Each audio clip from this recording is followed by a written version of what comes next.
All right. Welcome to Vikas Web channel, and I'm here back again with another video. And this time, I wanted to do it all the way from beginning, okay, from the scratch. So this is a React 101 video, and all you need to know to start this video is basic JavaScript, maybe a bit more than basic, and then HTML and CSS. And then also I have a channel here, and I have few videos. So number one video that I want you to watch before proceeding with today's video is this before React checklist. This is super important. And then obviously if you want to deep dive a little bit more, then also I will recommend you to watch this map filter and reduce, as well as this arrow function. But these two are more like optional, but this 38 minutes video you can do 2x speed and watch this within 20 minutes. So go through it, quickly see it. Trust me, with this it will make your life a lot easier. So with that being said, let's jump into what we are going to talk in this video today. So the first thing, what is React and why?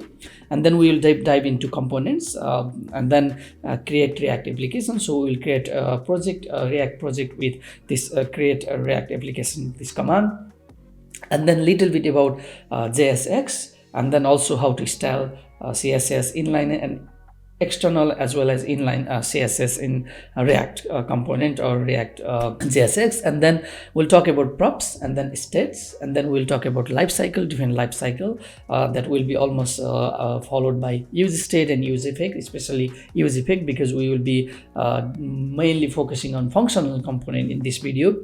We won't go that much into class-based component. And then we'll talk about .map. We'll also talk about conditional rendering, so showing different thing based on different condition. And then we'll also see API calls, and then we'll see filter example, and then we'll also do a bit of form handling. And then obviously how can React be complete without talking about router and navigation. So that will be our last, and then we'll wrap up. And after finishing this, obviously in my channel there are a lot of other videos you can continue with. For example, a detailed state management with Redux, and then you can build a complete project. It includes Redux and a route and everything, as well as all details about routing and everything.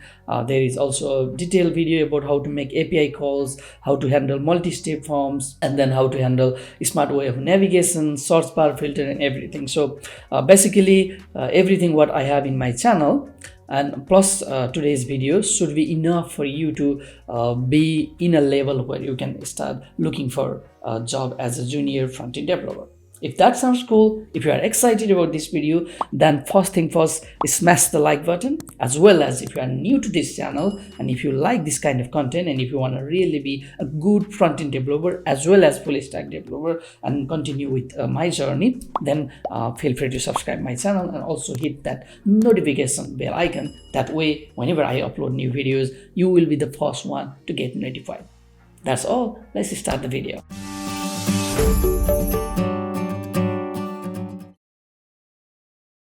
Okay, so what is React and why React in the first place? So to understand this, obviously you need to have some experience with making some application, even if it can be to-do application or anything with just vanilla or plain JavaScript and HTML and CSS.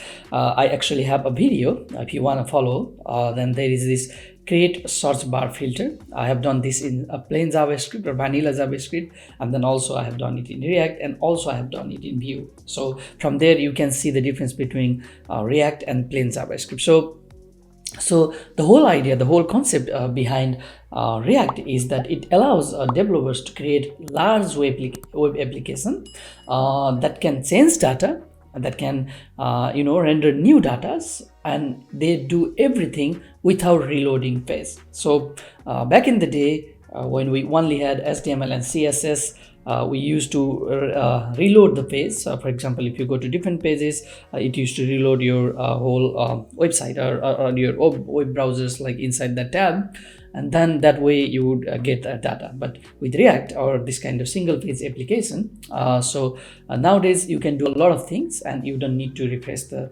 page at all, and everything will happen dynamically. So that's the main thing, and it also makes everything work super cool, because with React it tries to use DOM, and then there is a virtual DOM, and then every time, let's say you have a big list and there are, let's say, 200 people, and you are just updating only data for one person, instead of re-rendering all those 200 people's list, it only re-renders the data that has sense. So that way it's super fast. That's all I think you need to know.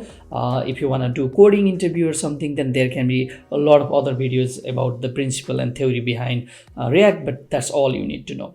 And then another thing about React is components. So what are components? Well, basically you can take a component as a function or also a class. That's why there are two types of components. One is functional component and another is class component. So functional component is basically a function that actually renders HTML inside it and also returns it. So I would say that's the simple thing. Obviously you will know detail when we go now to create React app. So then I will also talk a little bit about component there, but that's all you need to know. Component is basically a class or method, or you can call it a function. That's all you need to know for now. So now we are here, create React application. So for that I will go to my terminal here. I am in Mac, but you are just fine if you have a Linux or if you have Windows.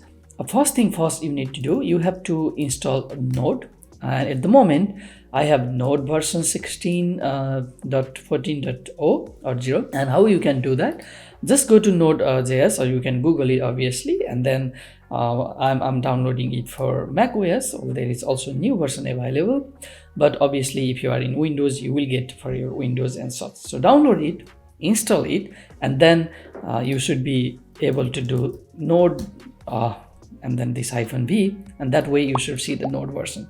Once you see that, that's when you know that your Node is installed. And when you have Node installed, creating React application is super simple, because if you go to here, and this is official create React app document, so here you can Google this, or I might also add this in the description.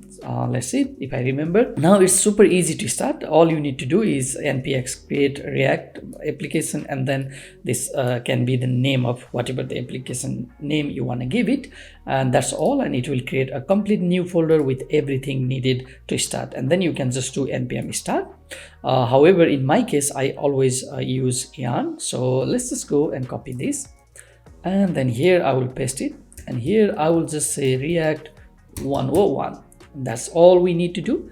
And then let's hit enter. Cool. So we already have this ready, and you can see it already suggests us that we have to change the folder, because if I do ls, just a moment, if I do ls, then I can see all the folders I have, or you can see all these videos that I have done in my YouTube channel. And then we should see somewhere React 101, and we have that. So all we need to do is we have to go inside that folder, and then if I enter and if I do ls, you can let me clear this.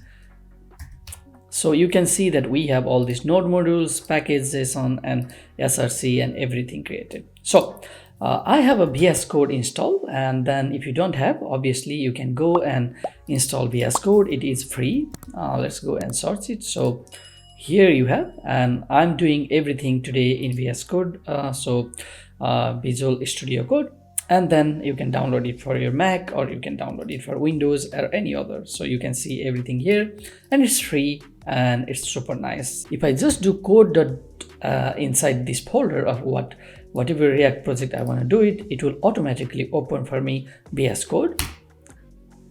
Oh no, it doesn't. I have to do code and then dot. So now I'm inside VS Code, and that's all we need, and we will be using terminal from VS Code, so we don't even need the terminal from your OS anymore. And a little bit I think extension. So inside VS Code I have few extensions, and it's a little bit difficult to know, but I have for example React related extension installed. Let's see. So I have this ES7 React Redux native snapset, and also I have React native tools. Probably this is not something you need to know. All I need to do is yarn start, but if you have done with npx, then you can do npm start. So let's start. So we have our very first React application started. So next, let's go inside and let's see something, how the projects are done. Let's close this. So we have package.json, and there is a name, version, and there are dependencies already installed, React DOM, React script, and some. And then as we install more and more dependencies, then they will be added here. At least for this video, we will be adding Axios for API call, and also we will install React router. So those, at least those are the two things that we will be adding here. And then there are all other things, we don't need to go that much detail, but there is this script. So whenever we are typing yarn start, it actually use this React script, and then it starts our application or our server. And then there is a public folder, there is a node module folder, and there is src. And then inside node module, it's everything what we have installed and what comes in the beginning with React. As we keep on adding more and more modules, then it will also add inside this node modules folder. Then there is a public folder. So there is favicon, some logo, and main paste, and some robot txt. But mainly, if you go inside index.html, you can obviously change the title from here if you want. There is React application, so we can change it to React 101. However, since it is going to be a dynamic page with a lot of pages, we will do that titling dynamically, and probably we will not even cover that in this video. But all you need to know is here we have this div, and then it has id root. So this is all React is using. So React will use document.getElementById, and that will be root, and then everything else will be inserted here dynamically. So for that, let's go inside our src folder, and then let's go inside index first thing. So inside index, you see we have imported React, and then also React DOM. And again, this might sound confusing for you. Just follow me, and then you don't need to understand everything in detail, because trust me, I have been working with React and I don't know everything in detail. So sometimes when you cannot understand everything, you can just follow it, and trust me, with practice you will understand it more and more. So we have also CSS here, but that is something will come later.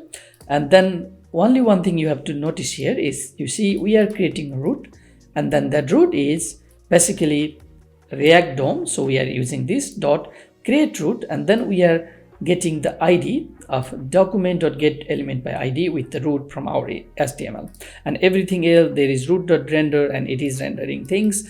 And then if you are wondering what are these, it looks like HTML, but actually it's not HTML. So this is a JSX element, you can already see it. So basically JSX element, or that's what I was also telling you in here, component. So the component are basically functions. So this is application app component. So you see we are importing app from our app.js here, and if you go inside, basically this is a function. So that's all you need to know from index.js. Basically you can copy everything in future when you are adding router, or when you are adding Redux or any other kind of things, then you might need to modify this, but other than that you don't need to do anything. Now if we go to our app.js, you can see it is returning. So this is a function and it returns. So that's why I'm telling you every components are function or class, but in this case all function. So we are returning a div. So if you see, it's HTML div, and everything look as identical as our HTML tags, HTML elements, except if you see here, instead of HTML class, we have class name. And that's the only different here, but everything else is HTML. So this function is returning this, and that's what we are utilizing here with this index.js. So now let's go and let's clean this project a bit. So if we go to index.js, we don't need this index CSS. We also don't need this report vitals. I even don't know what that means. Honestly, I've never used that. And this is all. Our index is clear. So with that, let's go here. We delete this test. We also delete this index.css. Let's also delete our very lovely React logo, and also this, and also this. So now let's delete this, and we are moving this to trash. So now we have app.js, app.css, index.js. Okay. obviously we are getting some warning here, and that's understandable. So if we go to our app.js, so you will see here we have logo and we have already deleted logo, so that's why we are getting that complaint. And also let's delete everything, all these headers and everything. So all we have is a class name, so this is equivalent to class, so you can do like that. But obviously this React will not identify this and we will get warning or error about that. So let's just use class name instead of class that you are used to do in HTML, and then you can basically give whatever the class you want. And we are importing a CSS file here. So just like in HTML we used to do link and then just import a CSS there in a header, similarly in this kind of thing we can import CSS here. So and then if we write something here, so because web React 101. Now if we go to our browser and if we refresh, or it actually automatically reloads, so we have because web React 101 already here. So that's all, the first thing is done. So that basically JSX is writing HTML and JavaScript in the same file. So this is app.js. Obviously you can also do app.jsx and it is still okay. Actually this is recommended than just JS files. So this way you can write HTML and CSS here. And I think if I do something like this, okay, it doesn't do. So basically you can change this to JSX and it still works all fine. So if I go here, this is all good. So JSX means JavaScript and then also including HTML there.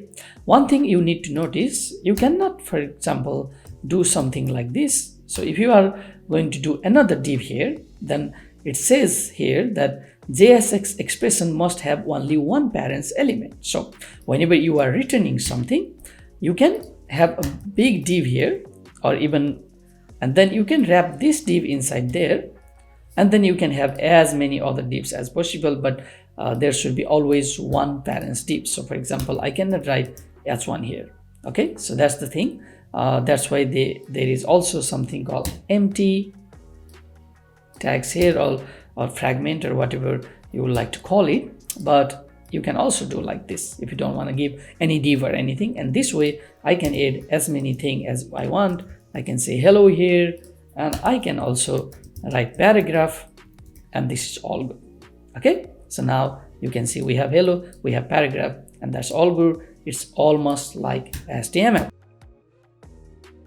So the next thing is style CSS inline external. So here you can see that we have a div and we have a class name of application, and we are importing CSS file. We are importing it almost the same way we are importing any modular JavaScript file. So if you have idea about JavaScript with a type of module, then you can import things, and just like how we would be importing JS file, like we are importing here our application or JSX element, same way you can also import CSS. And if you have multiple CSS file, you can import all of them here the same way we are importing this app.cs. Okay, you just write import and then you give the path, and that's all you need. Now if we go inside, so this is basically the same as any CSS you have ever written. So let's go and let's delete, and then we have application class, and here you can just give text align, and then you can say center. So that way everything should be center. Yes, that's all we have, and you can write anything you will write here. So this is one about external CSS. Another is inline CSS. So you know, in HTML we also can do style. We can also do the same thing here, but here you need to write it as an object, and actually not one, but you have to pass object there. And then here let's say okay, we can say background, and then in our HTML we would do background hyphen color. But one thing you should notice in React is that whatever you are writing in your HTML, the hyphen is not allowed, and then when you don't have hyphen, you can do this one with capital. Understand? So let's go, and then we can give the color red. Okay, so if we do that, if we go here, you see we have background color red. Similarly, if we want to do font size, we just do comma, and then in HTML we would be doing font size, but here, just as you have already have guessed, probably you take away that hyphen, and anything that comes after hyphen you can do font size, and then you can probably give it 12. I don't know if we have to do 12 pixels. Let's see. Okay, so it's font size 12 pixels. If we want to go 120, you can give this big. Similarly, let's say we want to give margin top. Usually in HTML we do like this, and then here we say margin tops 50 pixel, but you can see we are getting warning because this is not allowed. So you have to delete this, and anything after hyphen, the first letter, you give it in uppercase. Okay, so now if we go here, you can see we have a margin. So this is one way to do your styling, inline styling, and sometimes these are useful, but often you can always use the same approach that we use in our HTML, where we are doing everything with our external CSS, and that is okay. And now we can do basically everything here. We can say margin top, and that margin top can be 50 pixel, and font size can be 120 pixel, just like we had earlier. And you can see here, but because this is .css, so here you don't need to worry about anything because of JSX or React. The next one is props. Okay, so what are props? So props are basically, you can call props as argument in function. So let's say we have this kind of function, and if I had to call function called application, I could pass something. Let's say I could pass name, and I could pass age. Let's say age is 12. So you see, whenever we call JavaScript function, we can always pass argument. And technically, props are the same thing as passing arguments. The only difference is these props, we can pass it a little bit different approach. So here we have this application component, and we have this app, and we are not passing props like this, like we will pass argument, but how we will pass it, we'll pass here. Let's say we want to pass a prop called name, and name is because web. So you just create a data property similar to HTML. You know, in HTML, what we used to do, we used to have ID in HTML, we used to have class in HTML, we used to have a data property or something in HTML, and we used to give some data property. In same way, you can give name, and then you can pass because. So similarly, you can also pass another variable, and you can say age, and then age can be 12, or you can even do so that if you want to use the number, you can just have this kind of bracket, so that way you are passing JavaScript. Not only that, you can also pass object. So let's say object, and then you can pass object here. So in that case, let's say name is another name, and then we can pass age, and then the age can be 12, or let's say 15. So this way we can pass props. So you see, passing props is almost same like when we are giving the class name in HTML, or mainly when we do data property in HTML. The same thing, we can write the name, or we can have one object. We can call this anything. We can call it even object props, or you can call it anything. And this is what we do. However, how are we going to take this in our JSX? Okay, so just like argument, let's just do this. Okay, if you don't have anything, you can just call it props. So props means anything you have passed it will be taken as props, and we can just go here and we can do console log, and then let's see props, and then we can give props. Okay, so now if we go to our console log here, you see we already have props. We are getting props twice. There is a reason behind that. We will talk about that in life cycle.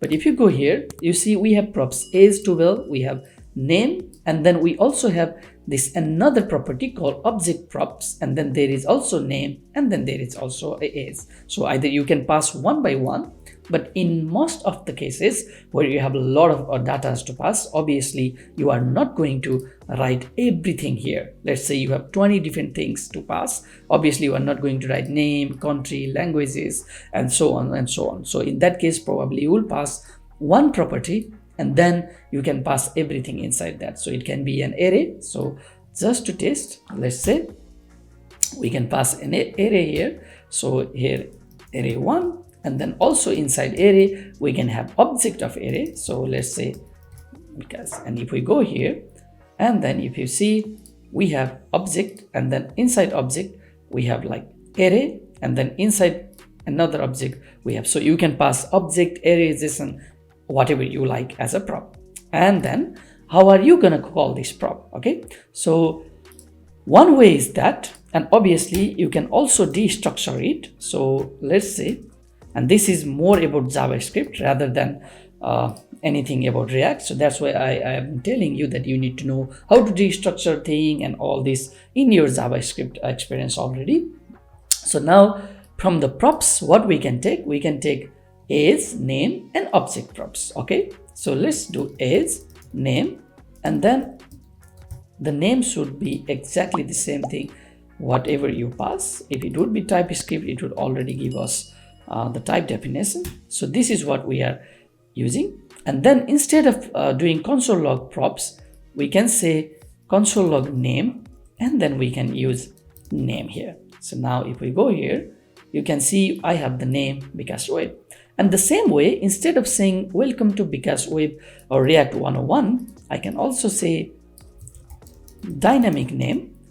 And then you see in our JavaScript file, if we want to do any kind of template writing or such, we used to do $, and then we used to call like that. But in this case, we don't even need that. In React, you can just open the curly bracket, and then you can pass your variable, or you can do some JavaScript thing there. So let's pass our variable. So our variable can be name here. And now if you save this, you see dynamic name Bikash Web. Let's go to CSS. Let's decrease this font to 50, and now you see dynamic Bikash Web. So now if I go here, and instead of Bikash Web, let's say YouTube, and then you see it will say dynamic name YouTube. And this way we can call this a component. That's what component, again, now you know function and component, now you should know it. So when we import this component in any other places, now we just have it in index.js, but if we have it in any other places, then depending on wherever we want, we can pass as many components as we want, and then pass different variables. So let's say a typical case is you are creating a list of employee in your company. Then you want to use this kind of one component called employee card or employee name card or whatever, and then you can pass name dynamically. So your employee 1, you will pass the name of that employee, and so on. So that's how we are passed, and these are also called passing props and getting props. So this is all done. So we have already moved from here. What are states? States are same as variable. Okay, so let's say usually in JavaScript, how would you create a variable called name? Let's say I will have a variable, and the name of the variable is Bikash. Okay, so now here, instead of dynamic here, just like how we had earlier, I can give it a name here, and then if I say here, you see dynamic name and Bikash. So technically the variable itself is state. It might sound a little bit kind of technical name if you are new to React, and which I believe you are. That's why you are watching this video. So this is a state. You can also have a state as object. So let's say object state, and then I can say the name here, and that will be Bikash. And then age can be 12. I don't know why I'm fan of 12. So now let's have another. So instead of this name, what I can do object state, and then I can do name.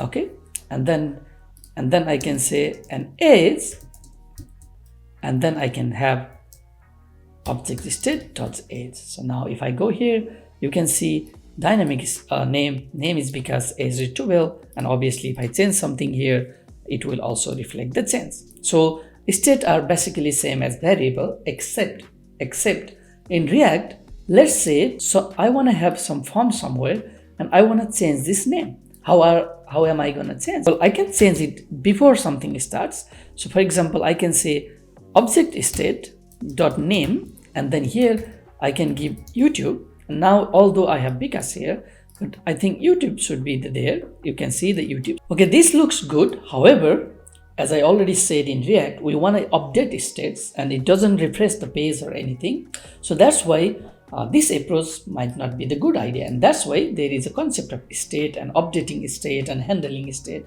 And there are also a lot of state management tools just to handle state. So state is same as variable. However, it's much more complex than variable.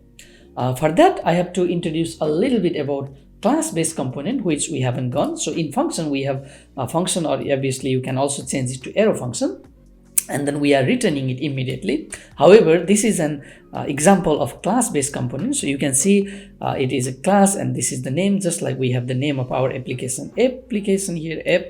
You can do the same. You can also say app here. That extends, it has to always extend this react.component class, and then there is a constructor. So everything, all the state, all the variable, whatever we want to write it, we write there, and then we use the render method, and then we do the return, basically the same thing. But that's why nowadays people don't like to use class component. You can see the functional component, it looks super easy. You just have function, you are returning immediately, but in the class you have to render, you have all this extends and everything, and the different life cycles and everything. So, but this is also the same variable that I was creating here.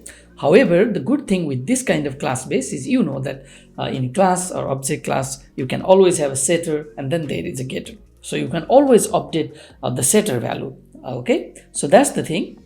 And obviously you can also handle props. So there is something called this.props, and then you can pass it from your parents, just like how we were passing there. And there are also like binding with props and so on, but I'm not going to go that much into this class component, but I just wanted to tell you that there is something called class component. Okay, let's remove this, and then we have to create a same thing like object.age and object.name, but with our useState. I will be talking about lifecycle a little bit later after this useState. Okay, so what is useState? So useState is a hook, okay, to handle all this variable, but in a better way. Okay, so now we can use useState in many ways. One is you can import it from React. Okay, so I have this empty here, and then here you can just do use, and you can see there are use callback, use context, and use effect, and a lot of use memo, use reducer, use ref, a lot of things. But today we will be focusing on useState, and then we will be focusing also in useEffect. Okay, so the first thing, we can also use a useState. Okay, that's all we need to do. So we can import that, and then here you have to do something with const. Okay, and then you can give it an array here, and then you have to do equals, and then you have to use this useState, and then you have to give the bracket, and then inside here we can also give the initial state of that. Okay, we'll be coming into that a bit later. So now we wanted to use this object state, so that's what we are going to object state. So how useState work is, obviously it is defining our variable just like how we were defining with const or let, but on top of that we have also an advantage, and the advantage is in this array, the first one is whatever the name of variable you want to give, and then the second is a function to update that variable in different part of our component or states or such. So here I can give it a name just as because, and that's all right. And then inside this bracket, usually it's nice if you give the initial state. So the initial state, since this is an object, well, first thing, let's just give it a name. Okay, and let's delete this. So we will have name, since I already have this variable here. And then this because is a function, that what this does is it actually updates this variable. Okay, so and then here I can give the initial name, and initial name can be, let's say, Vikas.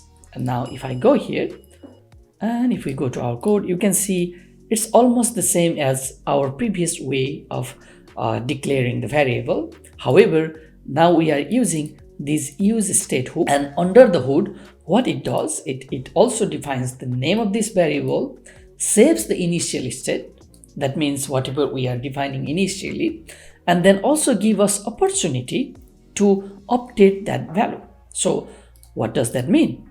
Let's say here I want to use this because, and then here in this function parameter I can pass whatever the state this requires. So in this case we just need a name string. If you have age and you want to pass number, you can pass the number here. So this in JavaScript concept is, let's say I have name, I will just say age, and then let's say we have age. I will just comment this out, and then let's say let name is because. So this is our initial state, but also let's say we have a function update because, or even we can call it set name, and what it expects is it expects the name, and then all it does is it I am just trying to mix the, okay, so I have a arrow function called set name, and it expects the name as argument. And then if I console log here, I say updated name, and then I can call it name, and then here I can say console log, and then I can call it name. All right, and then let's call this function set name, and here let's give YouTube. Now if you see now the initial name is because, updated name is YouTube, initial name is because, updated name is YouTube. So when you understand this concept, you will understand useState pretty nicely. So let's do the same thing. Let's do const name, so that is same as defining the variable, but using this useState. That's what useState dot, and initial name was because that's what we are passing. And instead of this confusing name, you can give any name you want, but there is a practice where we always say set and then name. So basically we use the set, and then whatever the variable name there is, we use that. And that way, when we have a lot of setters, we know that which setter is talking about what variable. Okay, now I need to take this away. Now you know the state, and now we know the useState. Now let's understand how to update this state with something else. So let's say I have a button here, and then button can be update name, and then all I want to do is I want to take this function, and there is a function called onClick, and it will expect a function. So the function we can give here is, let's say, update name. I know that there is already a function, but we are also creating another function because at the moment we are just updating only name, but sometime with the same function you could be doing a lot of things. You could be showing alert to user, you could be also passing data to API, you could be also doing updating here. So there are a lot of things to do, so that's why we are using this practice. And then this doesn't require anything. So what I can say is that when we have this update name function call, so whenever we do onClick, we call this function, and this function, for now let's just do console log update name function called. Okay, and so now let's go here. Now we have this, let's refresh and let's clear it. Every time I click, you see this function is called. When I click it, this function is called. So this is how you attach event in JSX inside React. So it's super easy. In JavaScript, we had to give the class name, and then we had to get element by ID or something, and then there we had to add event listener, and then we have to give what kind of event listener it is a click listener or something. But here in React, it's super easy. All you need to do is use this onClick inside the button, and there are many other things. There are also onChange that is used for input and so on, and then you just give the name, and that's it. And then you can do anything you like inside this function, just like how you do in your normal JavaScript. So in our case, what we want is whenever we are calling this function, we also want to use the set name, and then here I can say set name to YouTube. Okay, now you will see the actual magic of React. Okay, so let's refresh this.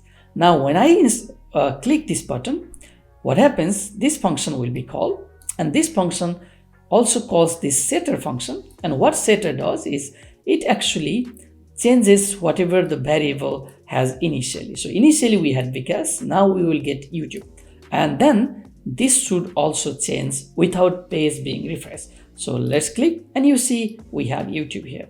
So that's the magic of React. You can change things just like that super fast without doing a much of hassle. Okay, so that's all about this setter function. So the next thing we want to do is we want to see useEffect, and that's where we will learn about life cycle of React. Let's we can keep this function as it is, it really doesn't matter. And then let's go and let's say lifecycle hook method. This is called hook because anything with username are hooks. So it's a practice. You don't need to call it like that when you create your own hook, but if you are creating your own hook, also it's a good practice to do use in front of anything, any name you want to give it. Just like here, instead of this set name, I could also just say update name, or I don't need to even say update name. I can just say because, and then instead of this set name here, I can use because. If I save it, if I go here, if I refresh, and when I click this, you see it's doing basically the same thing. So often when you are a beginner, there are this practice of using name and variables name, and at least for me personally, I used to really worry about why people are using set, why it's used, what is it, but obviously once you know the core concept, then it's super easy. But let's just go back and let's give it set name. Obviously we cannot change this useState to whatever we like because it's coming actually from React. So but when you are creating your hook, you can change it. So let's go and let's do useEffect, and then this is a function. It's almost the same thing like when you are doing with set interval. How we have set interval or set timeout, for example. How we do set timeout, we have this function, and then we have something inside there, and then we used to give like, let's say 255 or 1000. So that means whatever we are writing here, if we do console log here, and then we say hello, and then if we go here, well, obviously we are having problem here, but if I comment this out, you see, if I refresh, after 1 second, we see this hello. So the same way, almost the same thing like this, we have the same idea of, so if I copy this inner part inside our useEffect, okay. However, instead of this timer here, we will have something called array, or it's called dependencies. So the idea with this useEffect is, let's go and say, let's delete this. So now if I go, I'm having some problem there.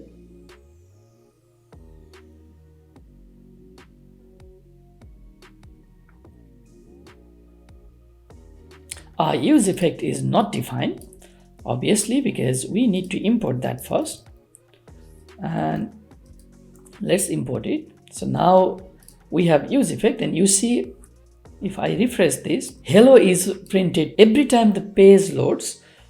This console log is printed. So to understand the life cycle with useEffect, I have this one diagram. I just saw it from internet. So if we have nothing, so if we have these empty dependencies, it will run at initial render. If we don't have anything, it will also run at initial render, and then also it will run after every re-render. And then if we have any data passed there, then it will also run at initial render, and it will also run every time the data is sent. As I said initially, in React, like all these components are not mounted there. They are not in our browser yet. So depending on which state they are, the data will be mounted accordingly. So that's why there is this need of lifecycle, something we want to print it before even all our DOM are mounted, and then something we want to print it after a certain time, something we want to re-render it after certain things changes, and so on. So that's why there is this useEffect hook. Previously there were in functional component, there were all these kind of component git mount, component should mount, and such. But with useEffect, you can basically make the use of everything like this just with useEffect. And that's also another reason why functional component got super popular. But then if we give something here, so let's say every time we change the name, okay, so we want to pass a name here. So every time we are changing the name, we also want this console hello to run. So now if you refresh, there is one hello, another hello. Now when we click this update name, what happens is it will update this name with this setter, and you will see that we will print another hello here. And you see another hello is printed. Obviously we are changing the name. And if we do one more time, it will not render because now the name value YouTube is same as whatever it is now in the state. Initially that was because, and then when we use this onClick function, it updated to YouTube. But now because the value is not changing, so no matter how many times you click here, it actually doesn't do anything. However, if I would have another button here, update name again, okay, and then I will also have another function here, and then I will just copy this function, and then I will call it update name again, and then instead of YouTube I will say another name. Now if we refresh, initially we have two hellos. However, if I click this update name, it will update from Vikas to YouTube, you see, and then it will also change this because we have dependencies name. So every time this name variable is passed, it will always run this useEffect again. And also if we have more things, we can pass more things here. However, now if I click this, you see hello is printed, and then this name changes. And now if I click again this update name, it doesn't do anything because now this name is same YouTube and YouTube. However, if I change this update name again, that will change our name from YouTube to another name, and then that should also print our another hello. And you see now this hello is twice, and there is another name. And now if I click another name, it does nothing. However, if I click this update name, which will change back to YouTube, then it should render. And you see there, and you see there, you see there, you see there. So this way we can pass the dependencies. That means whatever we pass here, based on the change of that state, our useEffect will run. And the good thing about using useEffect and useState is you can have as many useEffect you want. Obviously, if you are going to use the same dependencies, then it doesn't make sense why to have multiple. However, if you have a different function or different thing running based on different dependencies, then you can change this. And obviously there is also after the data is done or after mount, but I'm not going to show you that because I just don't want to add another complexity in your brain, because this is all you need to do. Before we proceed next, let's just try this. What happens actually if I remove this name, and then if I refresh this, we have two hello here. Now if I change this update name, it will go to YouTube, but we won't see anything here because we are not passing anything as dependencies. So if you do this, you see we have YouTube, but we still have two hellos. And if I go back, it will say another name, it keep on changing, but it does nothing because we are not passing here. So this is all you need to know about useState, useEffect, and lifecycle. However, you can go as deep as you want in lifecycle, and trust me, I also don't know everything, but I have been working, I have been managing pretty well. Whenever I run into problem, I go and I understand what is the reason why things are not rendering according to the way I want, and then I will fix it. But this is all you need to know for this React 101. So let's move to the next one. We have this name and set name here. Let's create another state, and this time the name of this state will be list, and then You understand? Now we can also give set and then list, because you cannot use the same variable again. I think that's pretty much understandable. And then this list, we can have an initial state. We can directly write it here, or we can make initial state here. So it will be basically object, or actually array. So we can just give the name initial list state.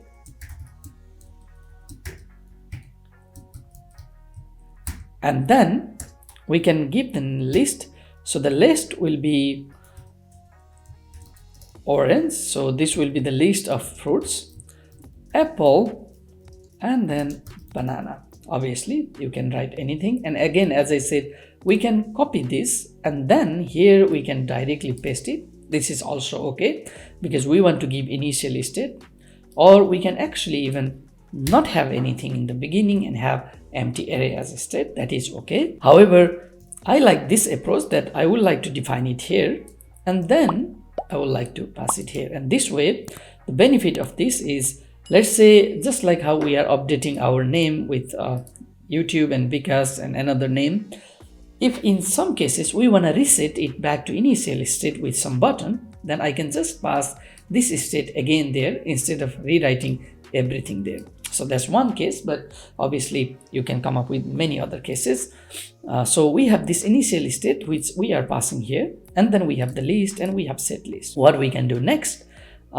Next is, let's go and let's render the list. So the way you want to comment in React is, you have this bracket, just like how we are giving the JavaScript thing here, and then you can just comment the same way you would comment in JavaScript. So you can have this kind of 2 lines here, or usually I do like this. So then I could say that render the list. All right, so let's go here, and to render the list, you have to create again this JavaScript with this curly braces, and then let's give the name of our list. So the name of the list is list. Okay, and then we can do map, because this is an array. And then when we do map, and then we will get item, and we have arrow function. And then here, instead of using curly braces, I can use this kind of small bracket. So that way we can return already there.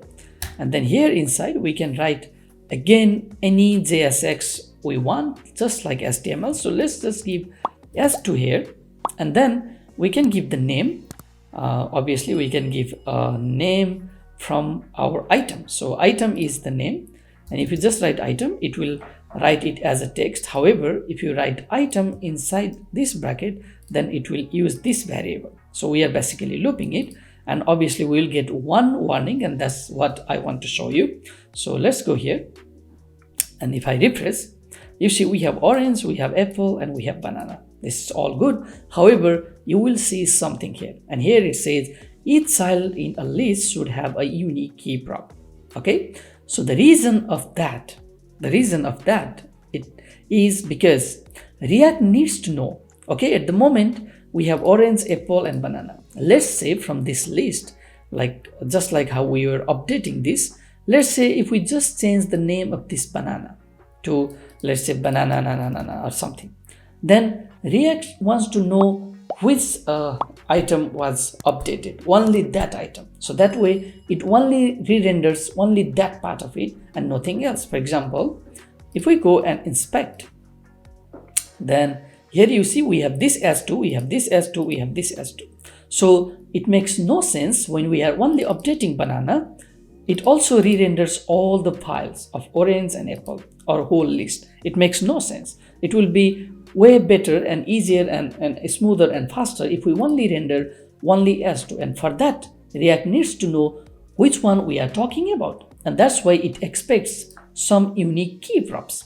And the way we can pass unique key, obviously, if we had this as an object, we could already write ID there. And that ID could be coming from backend, or you could create unique ID with random or random string generator, or you can even have some sort of npm packages like UUID just to create ID. But in our case, what we can do, we can, instead of just having this, let's wrap it here. And if you have already used map, then you can have index. It can already show here. So we have the value and then we have index, and we can also use the array whatever. So let's use the index. You can give just I, you can give index, it's up to you. I would just like to give it ID. You can give this name again however you like. The idea of that is whatever, even if I give it because, it will still work, but I will like to give it ID. And then here inside this we want key, and then key is same as ID. So this way, now if we refresh, we don't get that warning anymore. And then if we go here, we have everything all good, no problem at all. So that's how we are going to render the list. And now we have already done the map. All right, we are progressing so far, and I hope so far whatever I have done, I have showed you, you are able to understand it and follow me along. If you don't, obviously feel free to comment it out, so I'll try to help you there. You can also connect me via LinkedIn and we can talk in there. And also I'm planning to create a Slack group soon, so I might also add the Slack group in the description as a link there, but maybe it might take a while. Anyway, so another thing here is a conditional rendering. So we need to know what is conditional rendering. Okay, so conditional rendering is, as the name says actually, I don't know why I made it such a huge thing, but you conditionally okay, I don't know why am I laughing now, but you render things based on condition. So let's say if the name is because, okay, what we can do, we can use already this state we have. So if the name is because, we render something, and when the name is YouTube, we render something. So let's go and let's have an image here. So basically you can have image the same way like you can have in, okay, so we have image tag the same way we have it in HTML. And then let's go and let's copy YouTube logo from here. Okay, so let's go here. So I copied this YouTube and then I pasted it here. All of a sudden my laptop is making a huge sound, and usually I only notice this when I start editing my videos, and then there is a huge sound, and at that point I have no other choice than continuing with videos. So if you are listening the sound of my laptop making a huge noise as if it's a earbus about to take off, then don't mind it, because this is what it is. I have this image here, and I'm not going to give any styling and anything. As you probably already guessed, this video is not about showing you how to do CSS. You got the idea how to use inline CSS and also external CSS. Rest is up to you, however you want to proceed. Obviously you can give the class name here, that's what React is about, and then you can continue whatever you want with. But let's go here, and then I will duplicate this, so like this. So one, we have YouTube logo, and another, I want to have something. Let's search Bikash Web. Can I find something?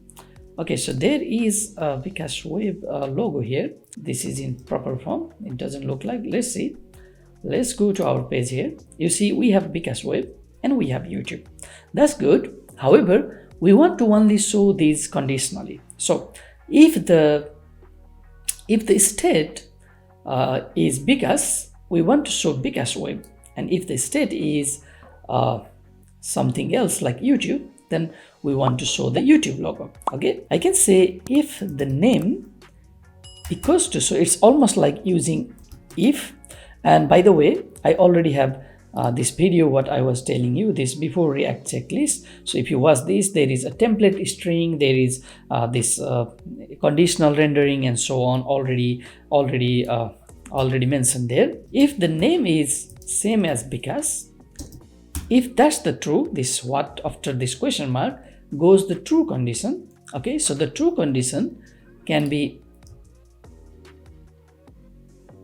damn, what happened? It's pretty long one. Okay, so let me copy this. Sorry guys, this is pretty long. So if the name is because, I want this image otherwise, so else, so after this part here, else Well, the reason why this is looking super long is because of this data image. Let me try to find a little bit. Okay, so let me copy this image address instead, and then let's hope this one will be shorter than that one. So this one is shorter than that, so we have something like this. So if the name is because, if that's the true with this question mark, we will render that. And then let me reduce it. So let's copy this one.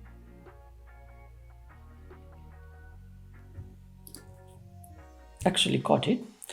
If that's not the case, we want to render this one. So obviously we can also check there that if that is actually YouTube, then only render that, and then so on. But obviously for that, what we can do, we can, instead of this, after this, we can again, else we can also do if name is YouTube, then only we do that. And if there is nothing else, so if it's nothing else, then we basically don't do anything. So that way, now if we come here and this has all the thumbnail and everything, that's interesting. So this is my video because the name is because. However, if I say click this update name, and that will render this to YouTube, and let's see if it will print YouTube logo or not. And you can see we have YouTube logo. So that's a conditional rendering. So you are rendering any part of this, and this is now at the moment only image, but in future when you have components, you can also render them like that. So this is one way to do that. Another way to do the same thing is if we have name is because, and then you can write this to end. That means if the name is because, continue with that. And then in that case, we have to completely get rid of all these things from here. So that is only render this if the name is because. And then if I save it here, and if I refresh it, so initially when we have because, it is rendered. But if I click this, that will be disappeared. Okay. But then we can have the same approach also here, and then we can say if name is YouTube, then we want YouTube logo. So we want YouTube logo. Now if I refresh this, so initially the name is because we have this update name, probably, okay, so I need to give this exact. So now we have YouTube. And if we have something else, it does not show anything. So because and YouTube. So this is conditional rendering. So you have the condition, and then you can have this and then you can give the component. That is one way. Or another way, just like I showed you, ternary operator.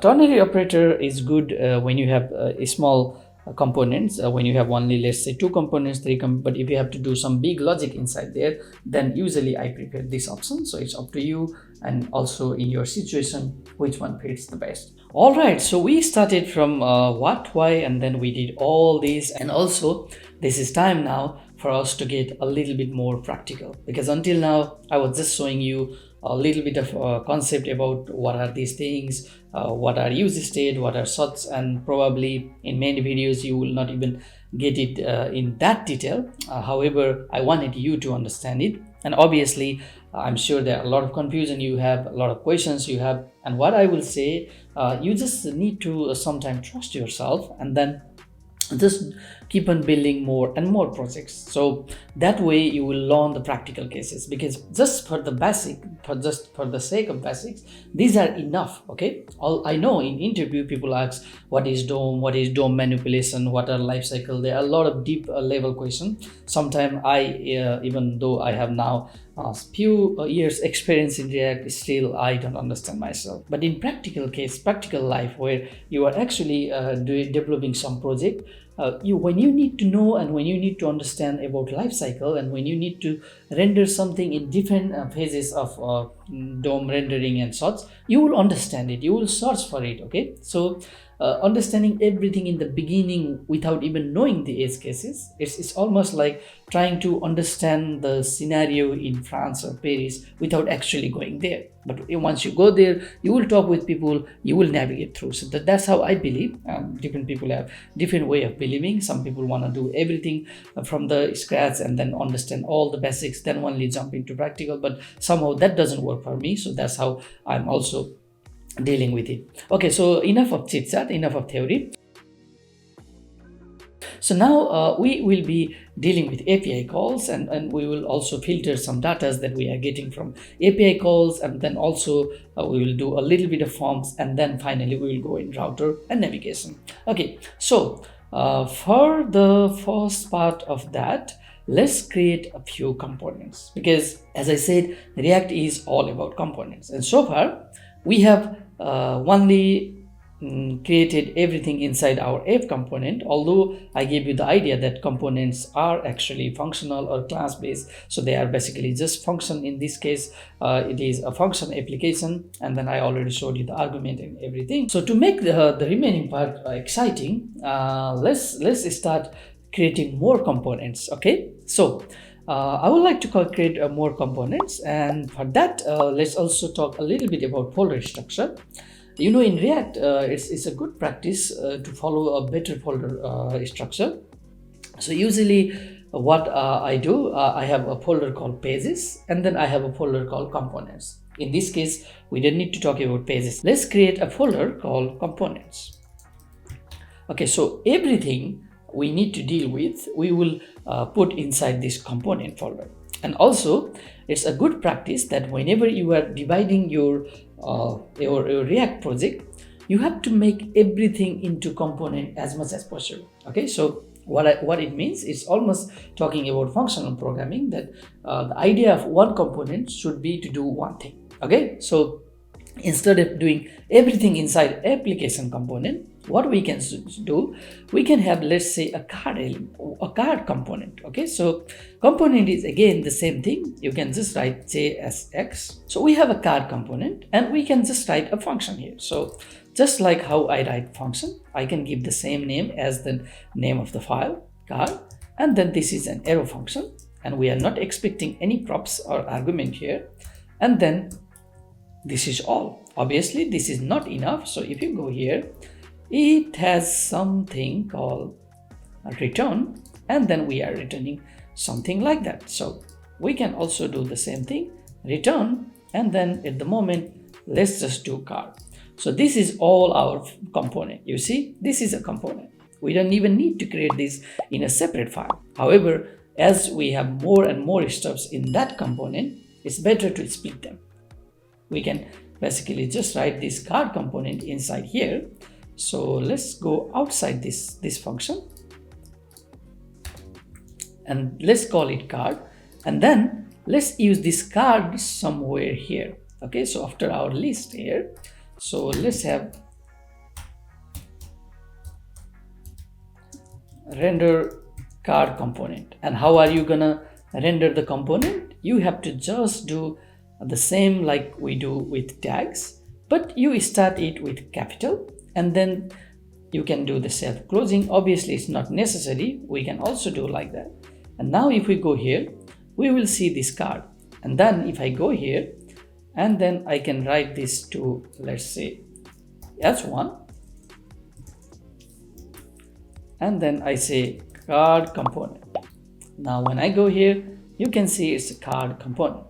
Obviously I don't want this to be super big, so let's change this to H6 or H5, so this way it's small, and then yeah, so we have our card component here. And then now let's say inside card component I want to pass some dynamic value. So let's say the name of this value will be dynamic name. So let's say we have a dynamic name here, and then you already understood we can do something like this, props, and then we can pass something from there. However, let's take this from here, and then inside our component here we are using this. As I said, you can totally take this out, and then we can do something like this, and this way we have card self-closing component. The only difference is our HTML are written like this, our component are written like this in React. So the reason why sometimes you might want to do this is, let's say you want to wrap something with a component. So in that case, let's say I just want to wrap S2 and I will say wrap children. Again, you can wrap another component by this component. You can do that, but when you don't need to wrap anything, you are just passing props, you can make it self-closing. So let's try with this approach, and also in the same time let's pass some prop, and the prop can be dynamic name, and then the name is this is dynamic name. Actually, let's just write dynamic text. I don't know why I'm calling it dynamic text since this is static, but in future, instead of doing like this, you can actually pass a variable here. So that's why I'm calling it dynamic text. So now we have this children wrapped, okay, and then we have this dynamic text. So here, what we can do, we can take props, and also we can have children's, okay. So we can also have children.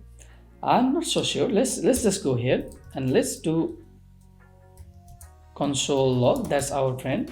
So let's do props, and then props is like that, and then also let's have children. I'm not so sure if we are getting children like that. So let's go here. Okay, so if I go here in the props, you can see that we are getting dynamic text. This is dynamic text, and then we are also getting children here, and then of course the children is not that straightforward, so it's actually S2, and then it has like some value inside. So the good thing about these children, okay, now we need to do a little bit modification. You remember we cannot do the same thing, like I cannot add another h1 here, because as I said, React expects only one parents element. So what we can do, instead of this card component, I can do something like that. And then here I can have the main div, or I can have empty tag, that was what called fragment. So now here inside here I can have h1, and this is card component, and then here I can have paragraph tag. So this can be our props on dynamic text, and then it can be props dot, we have dynamic text, okay, and then lastly we can say we can also give s2 here, and then here we can say let's render children, okay, and then here we can have a children. So okay, so now let's go and see, and then we are getting some problem here. So okay, so we cannot expect this from here. We have only one props as argument. So what we can do props.children. So that's okay, children is not defined. So CS case. Okay, so now we have, I think, everything sorted out, or I'm not so sure. Let's refresh. Okay, so you see we have card component, we have props dynamic text, and also we have wrap children. Okay, so and then here instead of this, what we can do, we can wrap a lot of things. For example, let's have a div. Again, we need one parents there also, and then here we can have as4, this is as4 inside children, and then we can have p tag, this is p inside children. And now if I go here, you see we have all these wraps. So sometimes you want to use this card in this way so that you can wrap, and then you can render the children inside this like this. Another way to deal with is, instead of doing these props like this, you can already have it here, and then you can already destructure it. So we have dynamic text and we have children. In that case, we don't need to all the time do these props. We can already destructure that as argument. And if I go here, I just need to delete that, and then you see it's the same thing. So this way it's much easier for us to destructure everything. Additionally, you can also destructure like how I was doing here, and then here you can have props, and then instead of this you can just do props here, and then you can destructure also here. It's up to you however you want to go. So now we have everything here. That's good. And then if I actually go here, and now if I take this away, and then I take that away, however I will do the self closing. Now you see we only have props, but we don't have children because we are not wrapping any children there.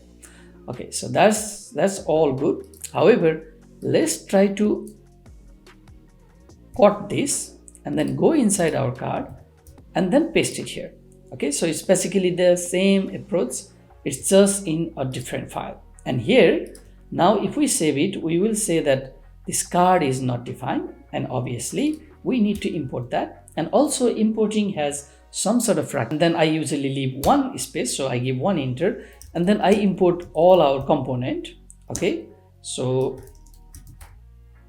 components, and then I have card here, so I have component, and then I also give one empty line here, and then I import all the CSS. So that way like I have all the components in line. So if I have like more components, I will have something like this, and then if we have more modules, I have something like this. So there is always one line giving this break, so that way when new person comes, they know that what are the grouping going on there. Okay, so that's just a practice. Now if I save this, and if I go here, was not imported. Okay, so the reason behind is you can do something like that. However, the best way to do it is just like we can see from here. So we have export default application, and when we have only one component there, okay, obviously it's not application, we have the card. And now you can see basically we have the same thing, we have the card component and everything. Okay, so now you know how to create components, how to pass props, how to use children's, and so on. And with this approach, you already saw we have index here, and inside index we have app component imported. Inside our application component we have card component imported, and then we can also import more component here and render. We can conditionally render, and the same way even inside card component we can import more stuffs here with import, and then we can do more and more thing.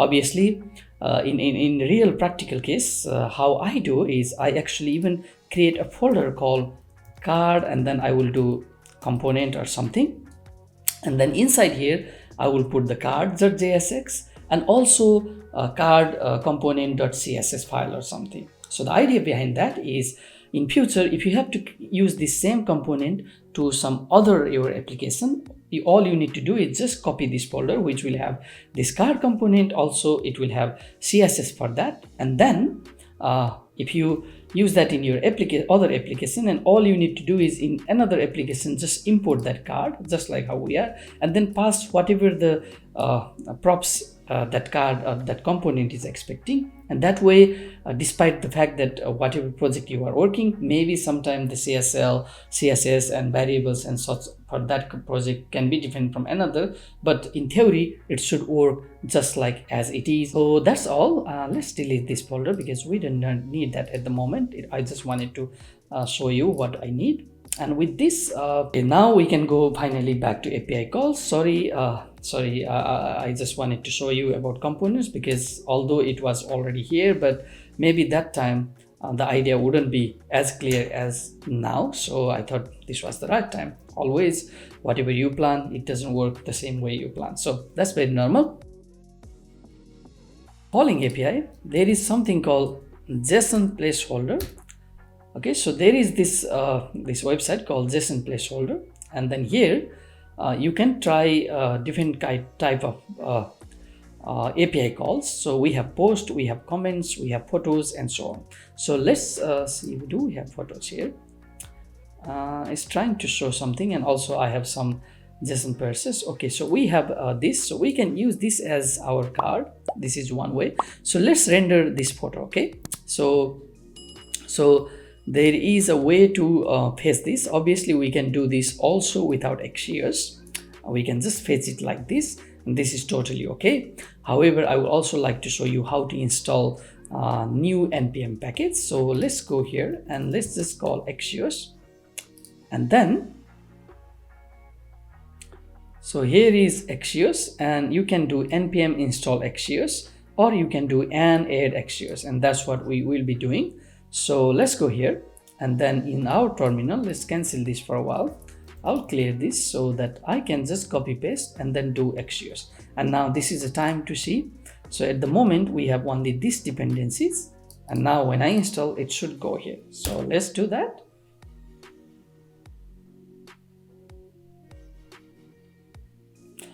And as you saw, we have Axios and then Axios with this person, so that is there. Obviously you can also do that same with npm install.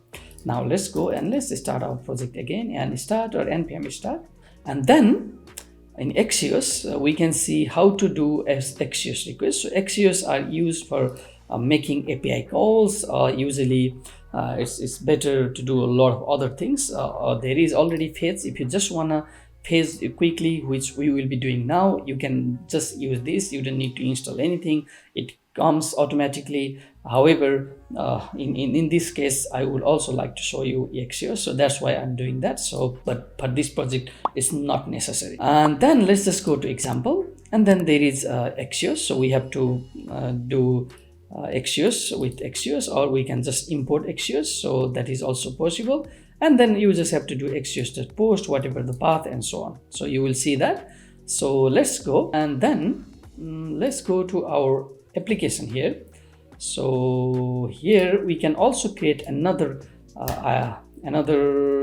state, and that state will be our post. And then you can already understand that we want to use set post, and that will be there. And then initially we just have an empty array. We can also give it a name. It's always good idea to comment. So this is post state. So initially it's empty, but we will be fetching post from API using Axios, and then we will be updating that data. Okay, so now let's go and let's import Axios from Axios. All right, that's all we do.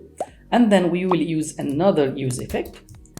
So call API to get post and update post state. So that's all we want to do. So let's use useEffect, and then we want this to run every time our page refresh. So that's why we have empty dependency here. We don't need this lifecycle whole demo anymore. So here how we can do is we can call Axios. So now we have Axios dot, and then at the moment we are just getting data. So there is something called CROD operation. So C means create, that means whenever we want to save the record. R means read, U means update, and D means delete. So these are like CROD performance or CROD operation that we do with a backend API or any other server API. So the reason why we do this is, let's say you want to create a new post. Okay, so you have a form, you write it, you give whatever the description, everything, you save it, then it saves it in the backend. That's create. Let's say you want to read it, so that means you want to paste the data that is already saved, that is read. Sometimes you just want to change something from there, you update, and then sometimes you want to delete it. So that's called CROD operation. And the get is reading, and then there is also Axios dot, you can see put. So put is same as update, this is same as update, this is same as reading or getting data, you can already see. And then there is Axios dot delete, so you can already guess this is to delete. And then Axios dot post, and that is to create a new data. So obviously it really depends on how is your backend, how are they expecting things and everything. So this is more about backend related thing. However, as a front-end developer, you also need to know what this means and how to use this. Okay, so now At the moment, we are only dealing with get, and then after get, it expects the URL of your server or API. So in our case, since we are using JSON placeholder and also we are using post, so this will be our URL. Okay, and how do I know that? Well, you can see the example. So you can see the example here. So the basically whatever it is, and then slash to-dos for to-do, and then slash post for post, and comments, albums, and so on. Oh, actually we were supposed to do photos, so sorry, that's my bad. And then also they have like more routes. So they have get routes, and then they have post route, they have paths, or it's also similar, and then there is a delete route. And you can also see guide, for example. You can also use your own data with this mocking. However, in our case, we wanted photos, sorry. So I will copy this, and then here I will use that. And I think that's all we need to do. But let's go here, and then let's change this photos state. All right. So in the beginning, we have nothing here. It's an empty state. And then this is Axios.get, and this is a promise. So we can do dot, and then obviously you can go and see the example of Axios, so how they are handling it. So you have Axios, and then there is a method and URL and everything, or we can directly do it.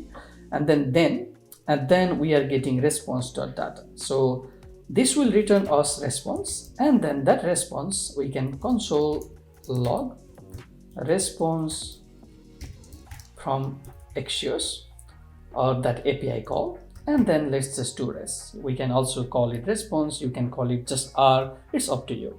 All right, so now let's go here, and then let's refresh it, and then you can see, so we have our API call done. So we have data here, and then you can see inside the data we have all these albums ID and everything, and we also have headers, and then we have a status, and 200 means it's success. If we get like some other error message, then we have to also know what is the status code. Sometimes there is also a status text. However, in this case we have data. So let's go, and instead of doing all other things, let's just do rest.data, and that way when we refresh, now we are only seeing response from Axios, and we are getting data. We need to save this data to our state here, and that is set photos state. So let's go to our set photo state. So here, instead of doing this console log, what we can do, we can set photos, and then that photo will be whatever we get from Axios response.data. Now if we refresh, obviously we will not see anything, and that's okay. So now we can also do some cool thing, and that is loading. So instead of these photos here, I can say photo loading. You can just write loading, but if we write the photo, then in future if we want to do some other things, we can also use that. Okay, and then initially this is false. So now what I'm trying to achieve here is, whenever we start calling API, it takes time. Okay, let's try to remove all this conditional rendering, and also let's remove this dynamic name. I'm removing basically everything. I'm also removing this list from here. So we only have our card component, because that's the component that we will use. I will delete this function from here, and also I will delete all these states and everything. So this way we only have now our card component, and then that's it. So now if I go here, if I refresh, I have card component, everything. And also let's go to our card component here, and then instead of all this heavy h1, let's go and let's make those h4. And then also instead of this, we actually don't have child, so let's just do that. And that way we only have this. I don't know why we have this huge font size even for H6, but anyway, that's more about CSS. So we go back here. That was a bit of cleaning, and then we already saved that. So we can, here what we can do, we can do that every time we are requesting this, we can have initially set photo loading to true, so that means this will be true. Okay, and then we make it false immediately after we have this. So let's go here and let's do .10. So, and then instead of doing this, let's put it in the curly braces, and I have a separate video about this arrow function. So when we have this data clear, then we can do this set to false. Either we can do something like that, but with .then we also have something called .cats, and then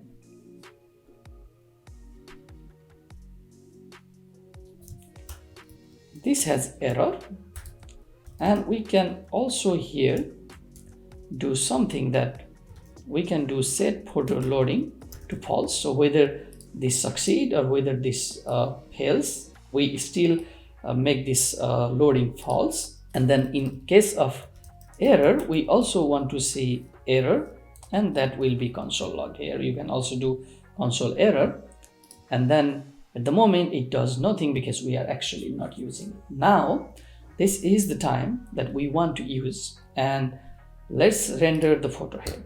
So render the photo cards. Okay, so now let's go back to our photo here. So we have a tons of data here, and probably we don't want to do that much, but the idea here is, okay, so this goes also inside album. They have data album ID, so probably different album have different photos, and so all of this album ID is 1, and then album ID is 2, and so on. And then there is a URL, there is a title. So let's just use this title for now, and then we have URL and thumbnail. Okay, so let's use the same technique that we were using. So first thing first, here is where we can show the conditional rendering. So if we have photo loading, if we have that photo loading, then we can do S3 and we can say loading. Okay, so that means whenever we have photo loading true, we will have this loading. Otherwise, if we don't have photo loading, and if we have data of our photos, so if we have set photos, so if we have our photos, then we want to do something, and that will be div for now, and we can also give it a class name called photo list, and then here inside we can print our photo card. Okay, so this is our card. At the moment I'm just saying it card, however this is a photo card. So in this case, if the photo is loading and then there is photos, then we can render the card, and then here inside we can do another something like this, and then we can say photos.map, and then we are getting photo, and then here we can render card here, and obviously we don't need that. Okay, so we have card because we can render only one parents component, remember that here. And then this dynamic text, now it can be actually dynamic, and the idea behind that is we will be passing this dot title. So this photo is our object. So remember this, our photos is basically this whole array, and each item of that photos is this photo. So that's what we are saying here with our array.map, and I hope you know this, and if not, then please go back and check my before React checklist. So when we do photo.title, we get this title, and also if you remember, we are expecting key because React wants to know. In this case, we have photos.id. Okay, so photo.id. With this, I'm sure something will happen, and it's loading, and then you can see it is printing all the titles. If I refresh it, it will load for a while and then it will print it. So this is why we need loading, because now we are calling API which has a lot of data. So for that reason, it's good that you have some loading instead. Okay, so now let's go to our card element, and then instead of this dynamic data like this, what we can do, we can just do something like that and then pass all our photo object. Okay, so basically everything we have in our photo object here, so basically this, so we have album ID, title, URL, thumbnail, this is all passed there. Okay, so this way we don't need to give like all the name that we were giving earlier, so we don't need to give photo ID, we don't need to give album ID and so on. And if you can basically just spread your object and then pass it. Okay, and also about this spreading and everything, this is also in my before React checklist there. So now let's go to our card element, and obviously we need to do a bit of modification here. Actually, we even don't have dynamic text now because we are not getting that. So now what we have album ID, title, URL, and thumbnail URL. So let's just copy this for the reference. I'll just copy it here, and then first we have album ID. Okay, and then we have also ID here, and then we have title, we have URL, and we have thumbnail. Okay, let's copy this exactly so that we don't make any typo mistake there. Okay, now we don't need this, so let's delete this. Okay, so we are getting everything from there, and now we can actually give this as a class name of photo card. We could even change the name of this to photo card, but this is okay because we only have one card here. And then let's go here, and then here we can have image and then src, and we can give this thumbnail URL. So actually let's give it here, and that's all we need. We can also give alt, and then alt can be basically we can give alt as the same as we have title. So let's just give title here. So that is our image, and then we want our @6 because I don't want super big text, so that will be our title. So let's just write title, and then what do we need to do? Okay, well, we don't need anything. Obviously we have to style our card, but that's all good for now. Now if you go to our here, and if we refresh, okay, we are having pretty huge problem because of our images there. So it's loading, and we have our image and title and card. So, and then wrap. Okay, so that's all we need, and this is all we need. And then let's go to photo. Actually, no. Let's go to @6 and give it a font size of only 14 pixel, and then let's see what happens. Okay, so this is all good, and then let's give it a border. So border is 1 pixel solid, and I can just give black. Okay, that's all good. Okay, so it loads, and then it actually loads all this data.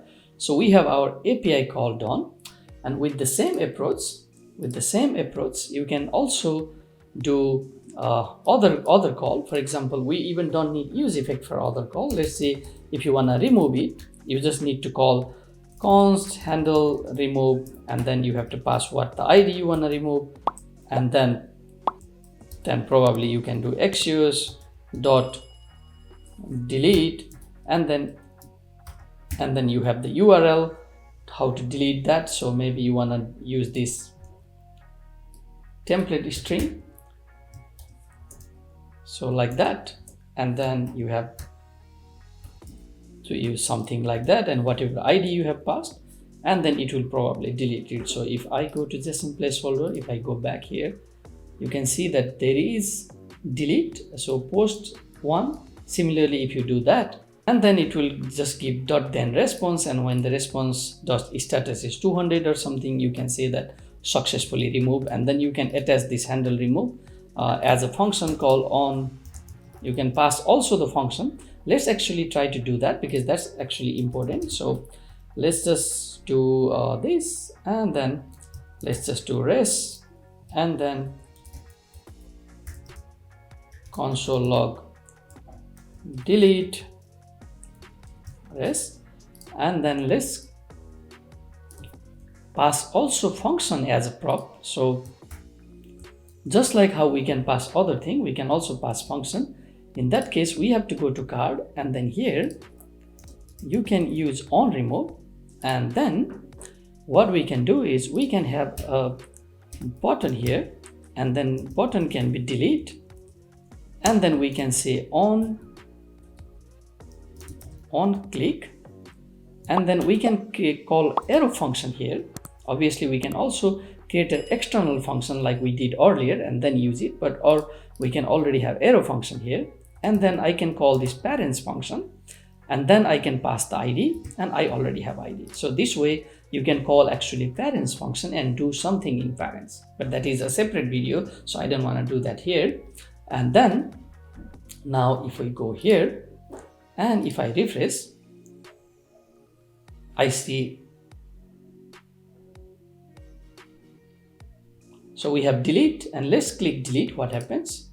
Okay, so now you see it says delete, and then delete is successful, and it shows like which ID we are talking about and everything. And if you actually go to our network here, and then whenever I click delete here, you see now it's deleting the ID 3. So this is ID 3 in photos. If we delete this, then it's deleting ID 4, and then the delete response is success. It's returning empty. However, the success is 200. And then based on that, in parents, what we can do here is if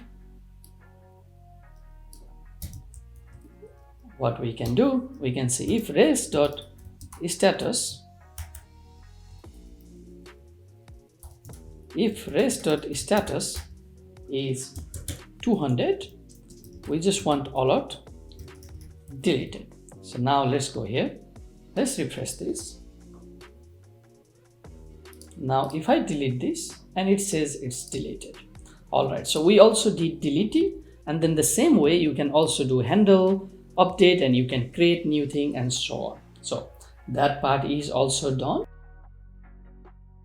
So API call is done. Next is filter example, and then we also use forms in the filter. So these two will be combined. So let's go and let's do a bit modification, because I think this image is a little bit difficult to handle.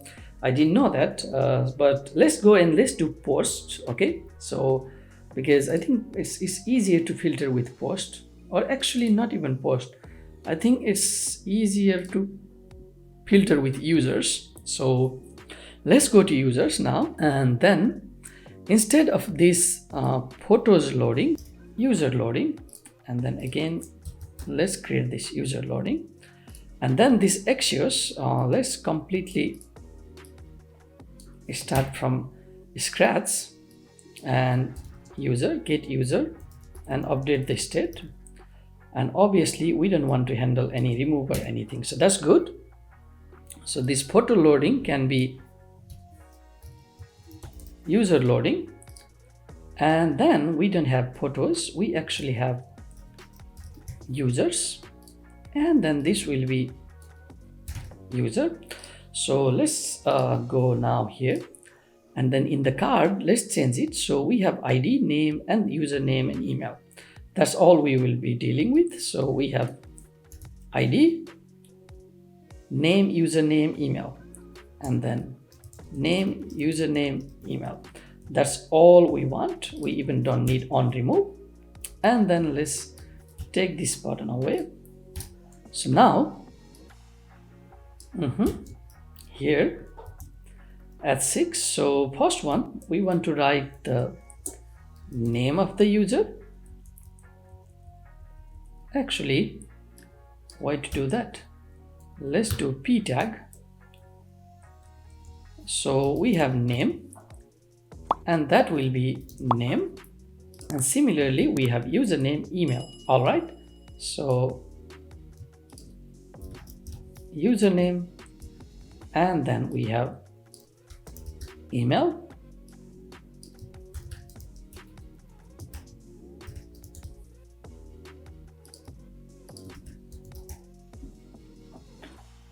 okay. So this is done from here.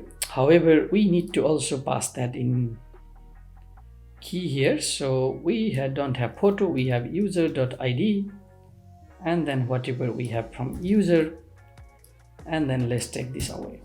So now if we go here, if we refresh, we don't see anything. And why is that? Well, that is because we don't have any state update yet. So we have to go here and we have to do the same thing, axios.get, and then the URL is this URL here.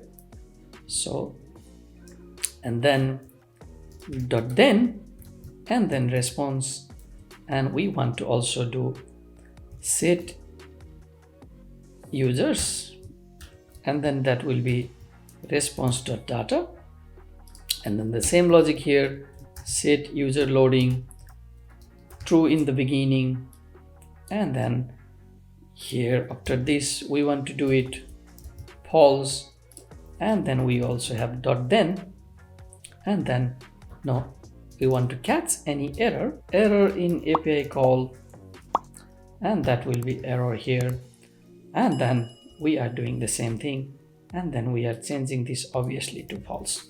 Okay, with this, let's go here and let's go to our user, and you can see we have pretty nice user card. I have no idea why our even the p tags are printing so huge font. Is it because of our app.css here? So we have this huge font size there, that's why it's happening. And then obviously we don't want that kind of maximum with height. We just want 200, and then we just want 200, and that's all. So this is our user card. Okay, now we want to filter this user by name. So that's what we are heading next, and then that will also cover the filtering and forms. So let's go, and in app.jsx, let's start here. So we will create a filtering form here, so somewhere here.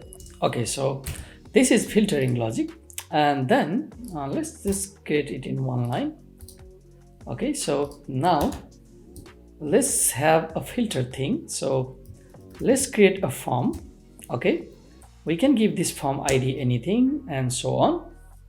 However, I have something called input, and this is a self-closing type is text, and then what else do I need? Placeholder. So type to filter, and then we can also have a button here. Input type is submit, and what else do I need? Value is filter or sorts.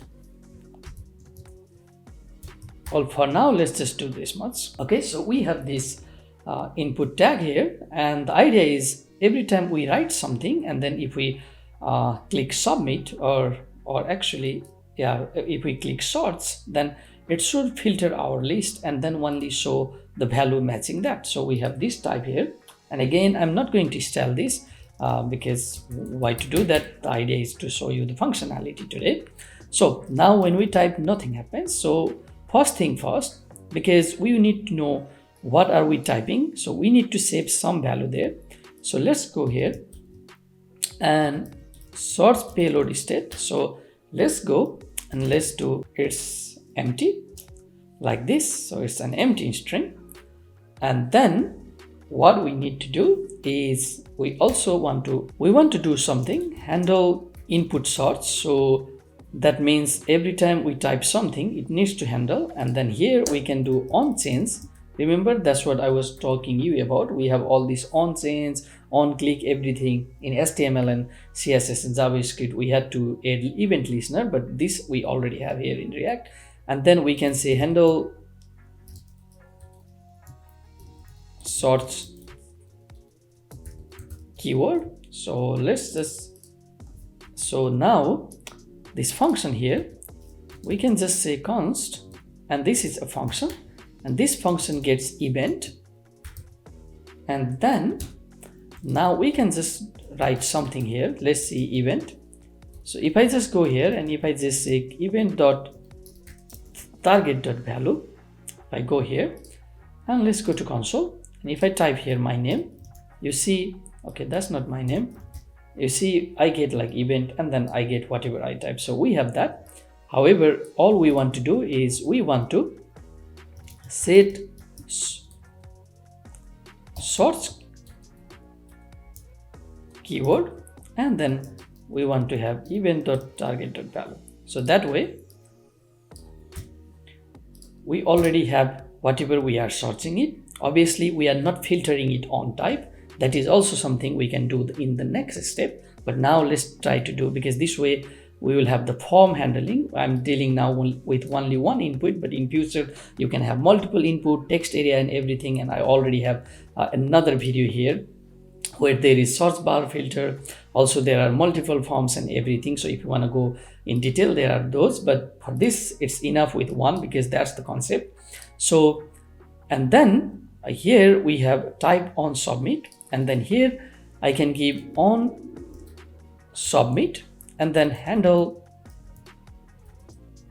filter. You can also give the name handle submit. So let's go here and then we can say handle source filter.